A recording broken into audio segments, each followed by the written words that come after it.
The funny thing about the law of attraction is that you can't run from the law, but you can learn how to use it properly.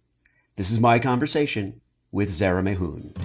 What if the truth came in a gel cap and we could just pop it in our mouths and forget about it? Well, it doesn't, and we can't. But we can laugh in the face of reality while plotting our survival. Welcome to the Truth Tastes Funny podcast. I am your host, Zehra Mahoon, and if my guests can handle the truth, so can you. Open wide, folks. Here it comes. Welcome to Truth Tastes Funny. Our guest today is Zehra Mahoon. Zehra has written 12 books on the law of attraction and helping people stop making the mistakes that ruin their lives and take all the joy out of their experience in this world. Zehra, thank you for coming on the show. I'm excited to be here. So let's start with joy. Let's start with the idea of joy. Is joy our natural state, or is kind of fearfulness and worry something that we are born with? Joy, I believe joy is our natural state. We gravitate towards joy. And if nothing was happened to intervene, if no fear was planted, then we would stay in a place of joy and happiness and satisfaction. I think fear is what takes us away from that place. But if you take the fear away, we automatically return to joy. Now that sounds great, but fear rears its head. Yes. I was just, I have a teenager at home still, and I'm dealing with my own, like looking at my own upbringing and what was my behavior like at a certain age, and how did I learn these lessons, and how did my parents deal with stuff like this? And I feel like, wow, I don't remember being fearful as a child, but I remember being fearful as an adult. So what happened? Where does it come from? Well, the more we live, the more we learn to fear, because we are surrounded by fear, other people's fears, the media introduces fears, because we tend to talk about what's going wrong more so than we talk about what's going right. Yeah, we do talk a lot about what might happen. Yes. All the terrible things that might happen. And I have in my older kids, I have some of the same things, like they're either not interested in necessarily all the fearful stuff that's going on in the world, or they're really wrapped up in it and affected by it. Yeah. And so I guess a lot of it is, what do we do when we get that input? It's a choice. So you have to understand that you don't need to take on someone else's fear. You don't need to take on something that has happened to someone else, because what happened to them has to do with their thinking, their belief system, their person, and you are not them. Therefore, there's no reason for something that happens to someone else to happen to you unless you start thinking about it. Now, if you start thinking about it, you've activated it. And if you've activated it, then you're drawing it into your life by paying attention to it. It's the pink elephant philosophy. Have you come across that term, the pink elephant philosophy? Well, I remember from Dumbo, the song Pink Elephants on Parade, which was a musical number from Dumbo, which was kind of a scary, actually, like a nightmarish scenario. But the pink elephant, I'm sure, means something more. Yes, exactly. It's not the same. It's not the same one. It's not from Dumbo. It's not a Disney. No, not a Disney thing. Okay. No. The pink elephant philosophy is basically, if I ask you to not think of a pink elephant, you're first going to think of a pink elephant. Okay. Yeah. So that's number one. The second thing is, once you pick a pink elephant and you activate it by thinking about it, you're going to go out onto the street and start seeing pink things, because that's now active in your mind. So you'll start seeing all the pink cars on the road. You'll start seeing the color pink, not because it wasn't there before, but you weren't picking it up because your attention wasn't on it. So what happens to us is once our attention is turned on to fear, we pick up more fear. Yeah. And we tend to become more fearful. And then we pick up more fear because Yeah. we're hooked into it. We've activated it. And it erodes joy. But soon as the fear is gone, then you can return to joy. So let's have an imaginary scenario. Let's say that somebody tells us that there's this huge meteorite heading for the earth and it's going to destroy all of us, but there is a chance that it might bypass the earth. So now you can imagine everyone on earth is just like, oh my God, life is going to be over in 4 seconds. Right. Right? And then it's gone. And now you're like, return to joy. So when fear is taken away, we automatically return to joy. Joy is our natural state. Fear is an external force that takes us away from our natural place. And it sounds like the two can't really coexist. No, they cannot. So you're giving up joy every time you're afraid. Yes. You're relinquishing your ability to feel the joy.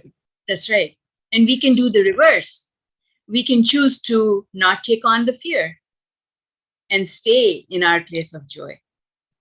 Okay, so then the natural follow-up question that I have is there anything that we should be afraid of? Does fear have a place?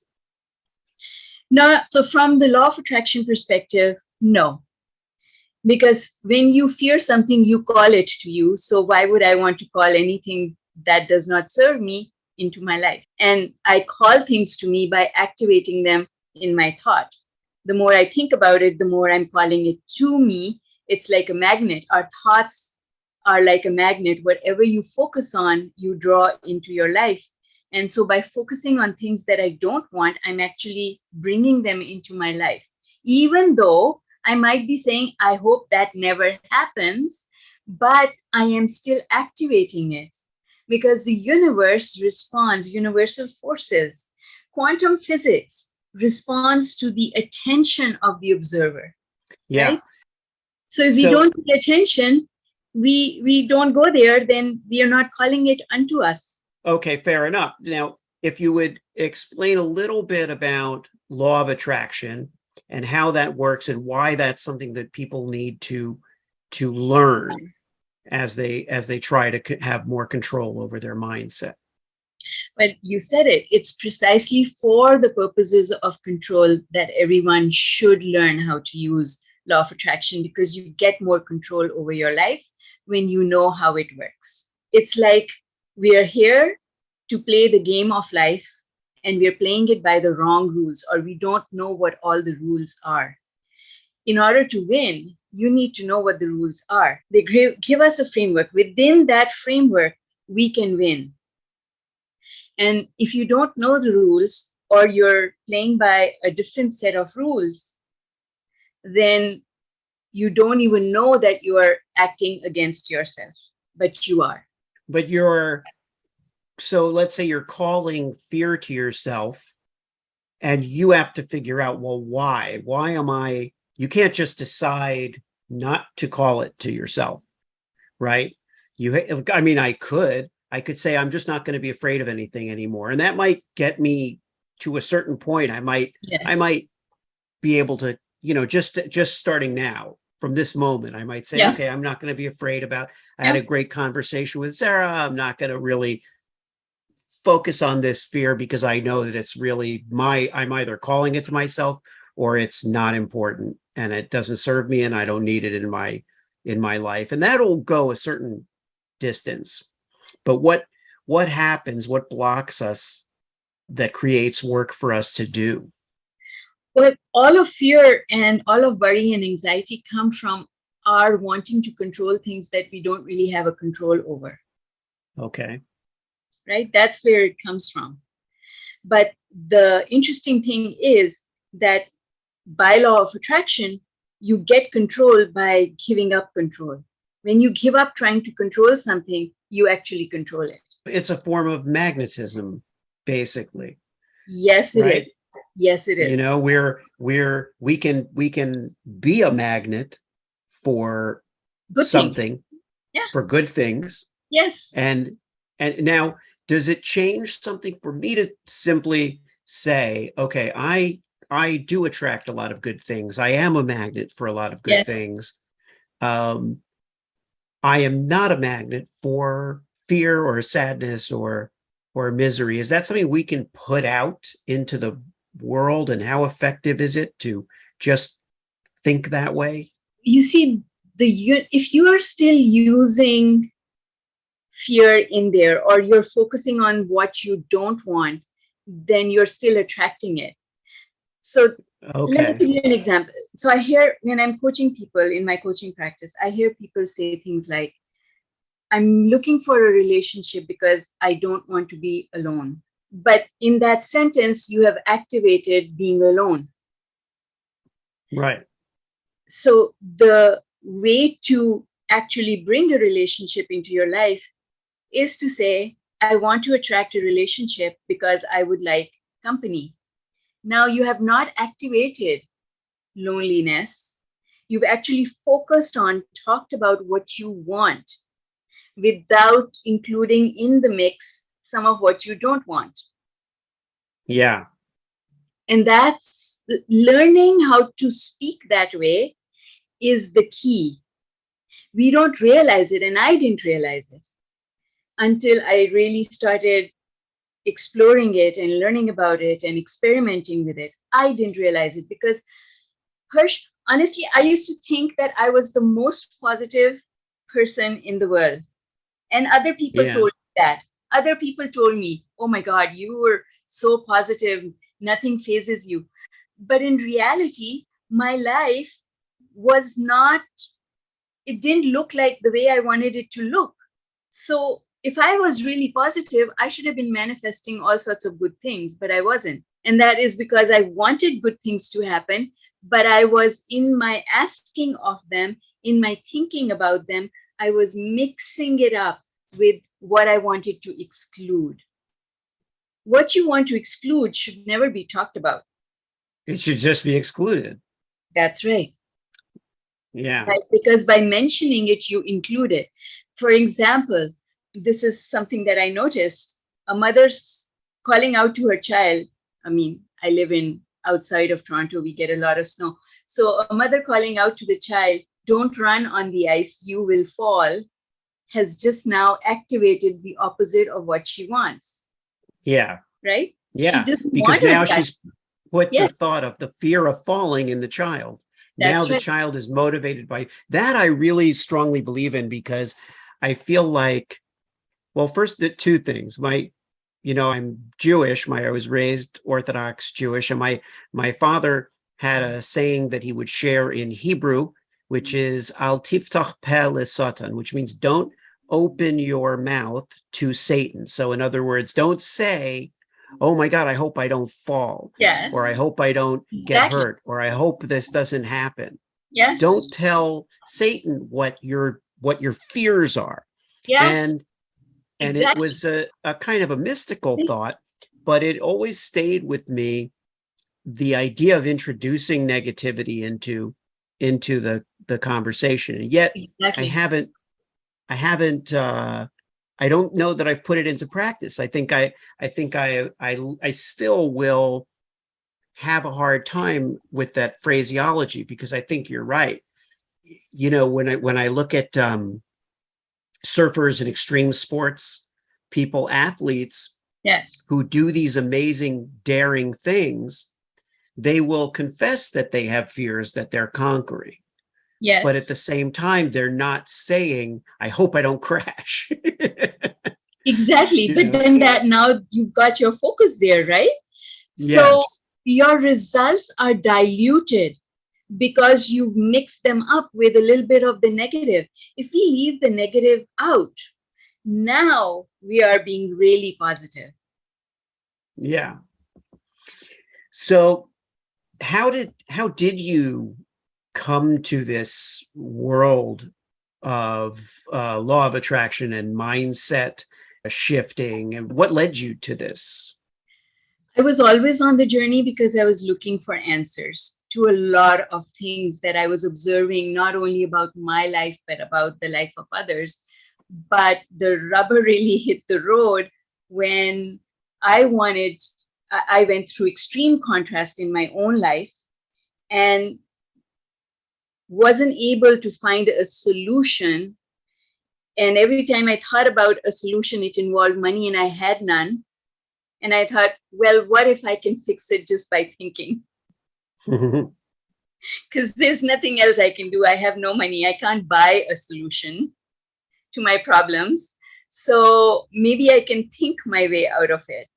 And that gave rise to a whole series of personalized experiments. Not all of them went well, but out of that, That's I that's why they call them experiments, because exactly. they're not all going to have a No, positive no, result. no, no, no. In fact, I created some seriously horrible situations through my experiments.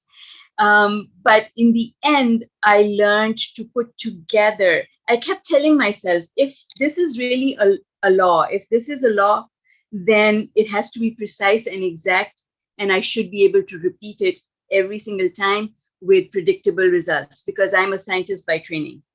And so in the lab, when you do experiments, you vary things. You there are variable elements of the experiment, and you vary one element at a time, and then you observe the results. And you Right. emerge with a formula that says if you do this, this, and this in this order, you will always get this result.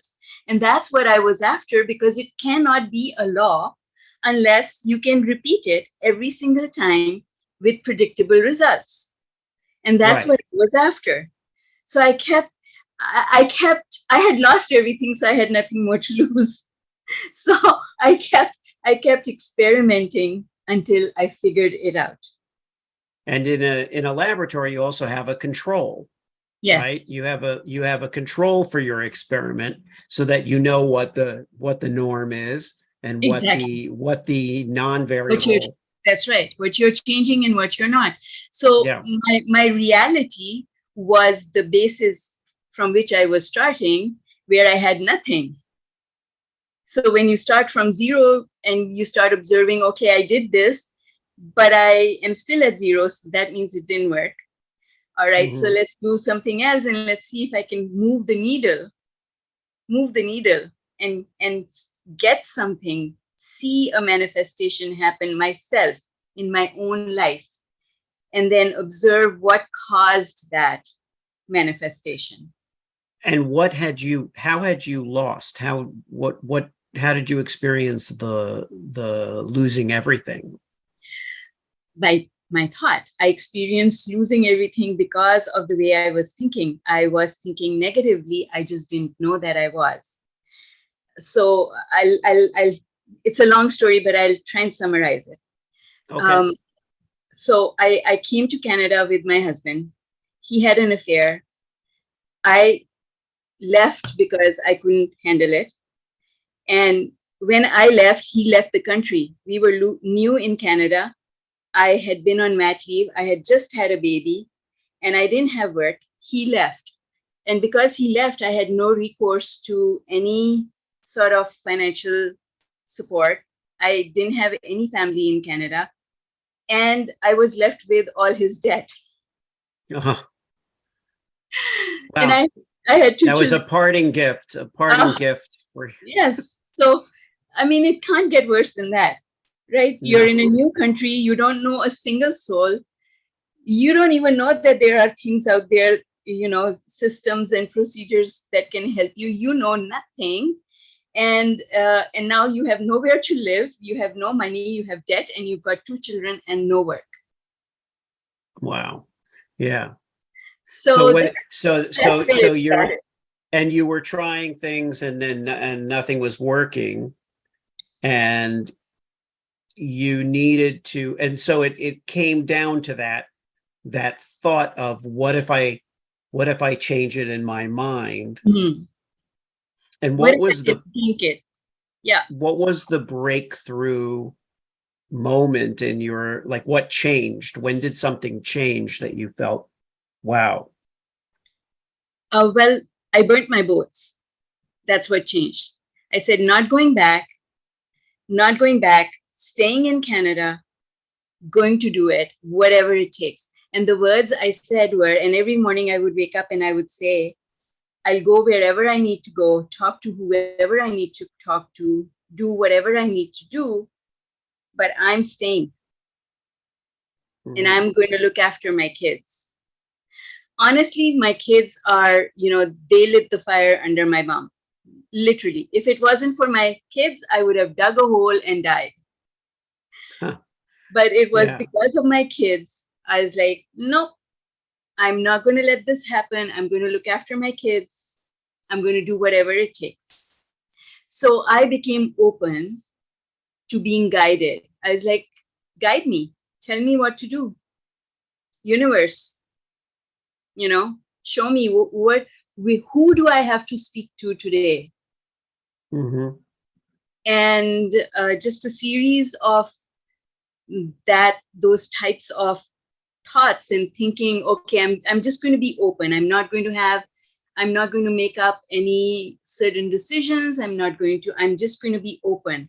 And whatever Yeah. comes to me is for me. So amazing things happen. I was guided by the newspaper. I saw an ad in the newspaper for a course, and I decided I wanted to take this course because it was taking me back to something that I had learned many years before. I had taken a course, I had got my NLP, neuro linguistic programming certification, many years prior, and then forgotten all about those skills. And then I saw that there was this course in the newspaper for NLP, and I thought, oh, well, that stuff really helps. Hypnosis really helps. I should brush up on my skills because they're going to help me in this situation. Maybe I Uh-huh. can hypnotize someone to help me, Yeah. you know? Yeah. So but here's how the universe was leading me. I didn't have the money for the course. I called the course instructor. He said, no, not giving you a break. Come up with the money and then you can attend. So I said, universe, I would like to attend this course. Show me a way to come up with the money. The money showed up. I took the course. It led me to my next step. When I told my instructor what was going on in my life, he said, let me introduce you to a good friend of mine. She will help you navigate finding a job. So he connected me to this woman who then hired me. And from there, I started making money basically. And then I had to keep myself open because it was a commission based job. I had to say to myself, I can overcome all the obstacles. So I didn't know anyone in Canada. This was a commission based job, but it didn't scare me. I didn't have care for my children when I was going to work. So I put it out there. I said, universe, I need your help. I need someone to look after my children.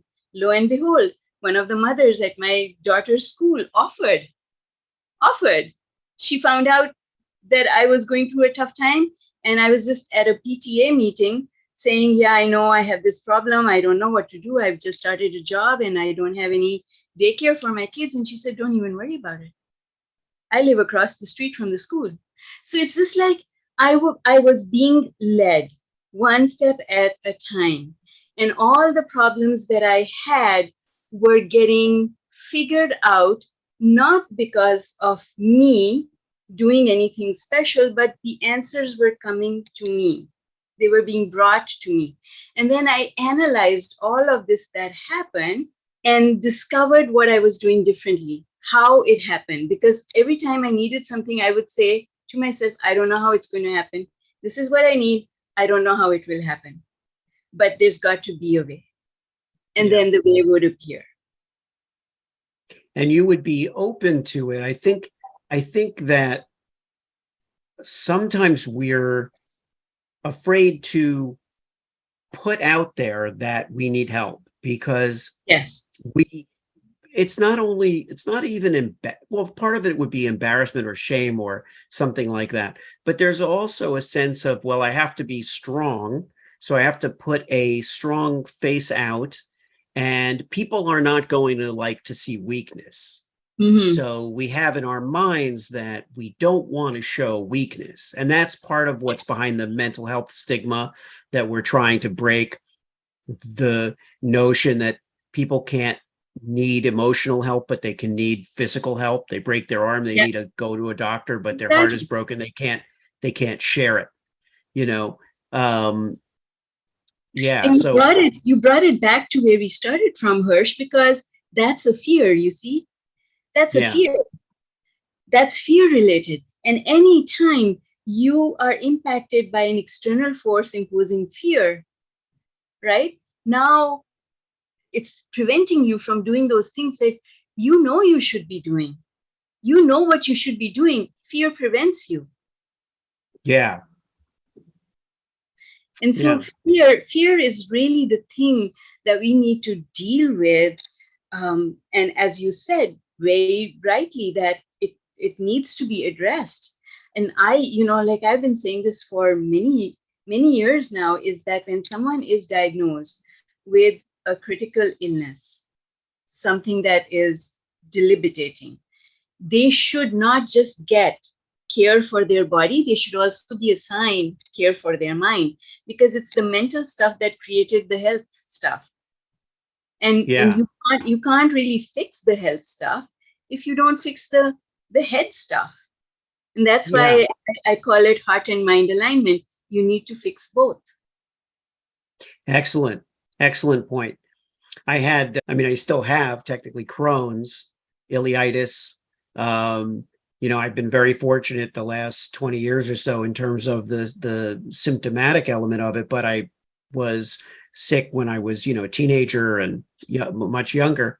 But, you know, it's always been an inexplicable illness. They can't really, put a finger on what causes it. They know certain foods aggravate it and they know certain things, but they know it's tied to stress, emotion somehow. And yet, while there are places you can go for help with anything these days, I'm not sure that it's tied together in treatment. It's not tied You know? together, and Yeah, it should yeah, it be, should be. but they haven't there are all sorts of issues with the system. We appreciate the systems that we do have, but there is room for improvement. Nevertheless, I think anyone out there who is encountering a physical setback should look for mental help. They need help with their Yeah, psyche, because now two things happen. There's the stress that caused the illness, plus there's stress caused by the illness. So it's a double yeah. whammy. It's actually more stress. Yeah, it's a circle. It's a vicious cycle because Exactly.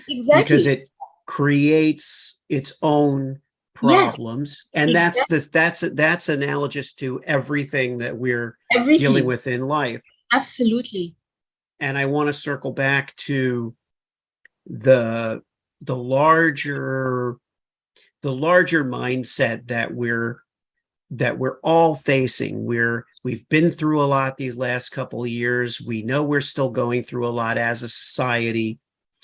There, I cannot think of anyone who doesn't have emotional challenges and mental health challenges and a need to get a grip. So, what is the first most practical thing that a listener to the show who's going through whatever myriad issues any of us are going through, but they would like to get a grip, they would like to get a hold? What's the first step that they can take? Oh, this is such a big, actually, the answer is not a simple answer, because it depends on who you are, where you are, what do you have access to, what are your current belief systems. But I think that one thing that everyone can do, regardless of who they are, where they are, is just learn to breathe. Just breathe. Yeah. We forget to breathe, we hold our breath. When we are encountering fear of any type, automatically we hold our breath. Mm-hmm. E- Even when we are watching a movie, we Yeah. tend to hold our breath. And so when you're under stress, you don't breathe as much. And it immediately impacts your physical body, because if you're not breathing properly, your physical body is not receiving the oxygen that it needs to receive. And then all sorts of problems ensue from there. Your circulation is affected, your extremities are suffering, your organs are not getting the nutrition they need, all sorts of things happen. So and the first thing is just breathe all the way in. That's why mindfulness and meditation are so important, because they start with, Yes, right? I totally agree. Yeah. Yeah, we need to create some space in our life where we can go, where we can retract into this little space where we don't have fear.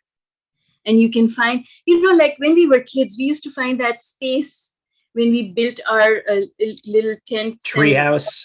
tree houses, and we had little hidey holes that we would go where nobody knew we were hiding, and that was like our safe place. There was no stress there. Like mom wasn't going to find you and scream at you. It was your stress-free zone. You've got to have, everyone needs to have a stress-free zone. If you don't have a place to go to, like adults, when we were children, we could hide. When we are adults, we can't hide. Where are we going to go and hide, right? So Yeah. you've got to create a stress-free zone for yourself. This is why people create in their homes, they create a corner for prayer or a temple or something like that, or a meditation corner. But meditation helps us to create that space within. And yes, meditation for someone who is an A-type personality, who's been on the go all the time, who is stressed out, so many things are going on in their life, it's not the easiest thing to learn. But if you can just devote your time to learning it, it will free you, because it's a space that is within you. No one can take it away. It is yours. No one can go there except you. It's your own private, stress-free zone. We need, every single person needs to have that stress-free zone and experience it for at least part of their day in order to nourish themselves, not just their spirit. Sorry. The dog doesn't have a stress-free zone. Someone at the door, actually. That's okay. What kind of dog do you have? A Labradoodle.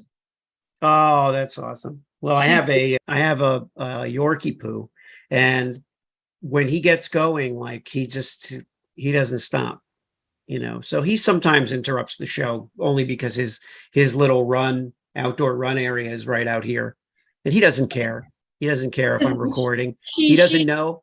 Yeah. She's usually very, very good, but if someone knocks on the door, that's a definite. That's it. Yeah, it sets her off. That's right. Sorry about that. That's okay. Well, let's kind of draw to a conclusion, but Sure. Talking about a safe space, a quiet space, a stress-free zone. Yes. I can't agree enough. I meditation for me is, sometimes we put off the simplest things because we think that the solutions are all complicated.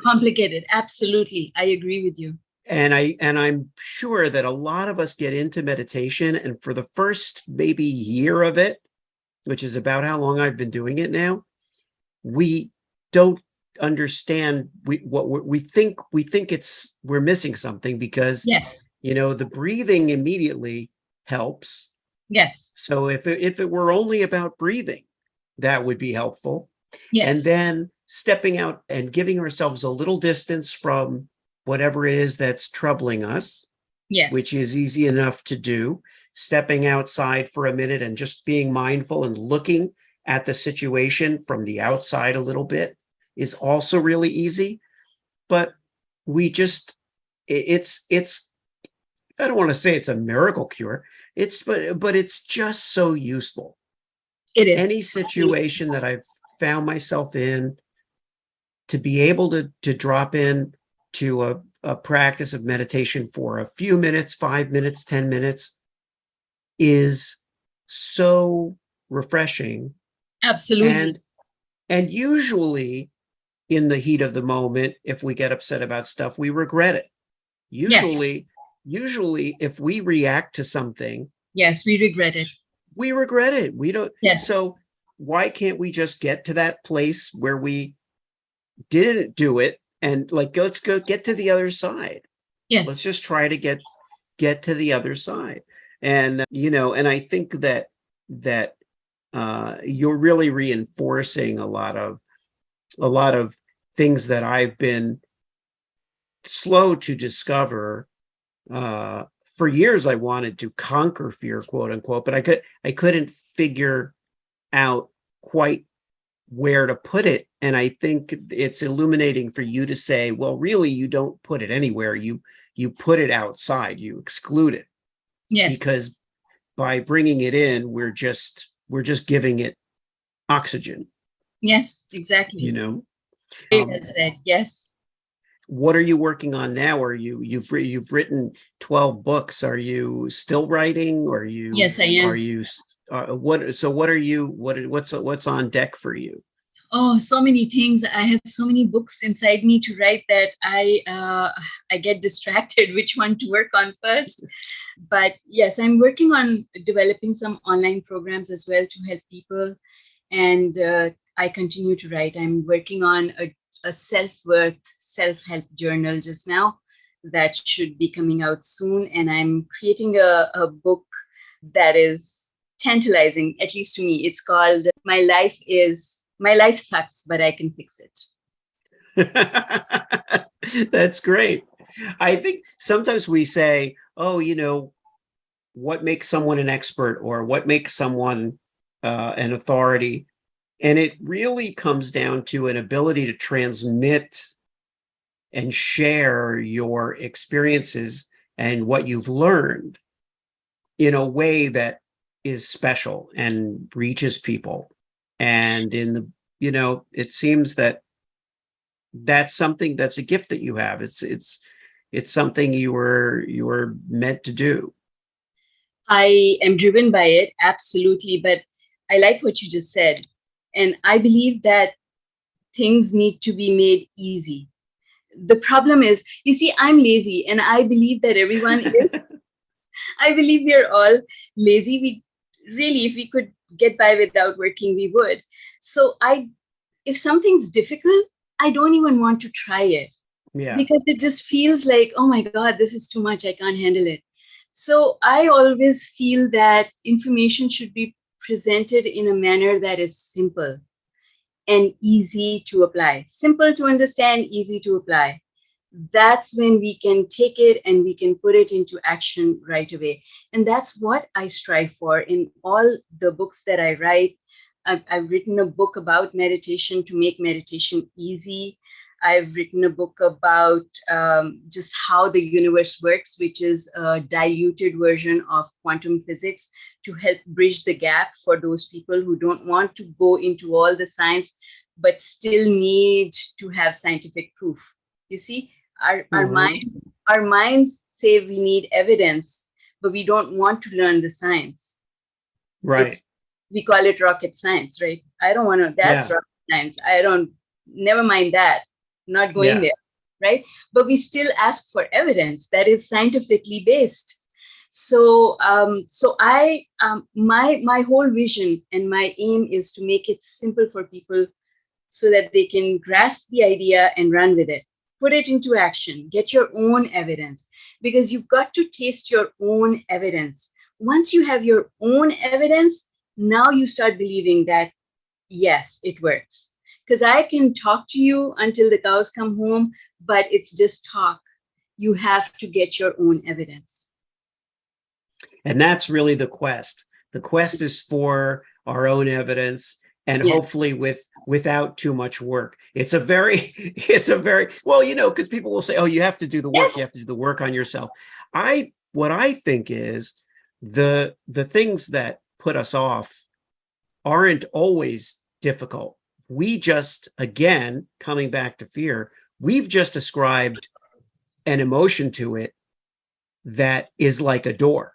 So it's true. Like right here. It's right here. Yep. The thing is right here. I could go and do this thing, Yes. but I put this door there.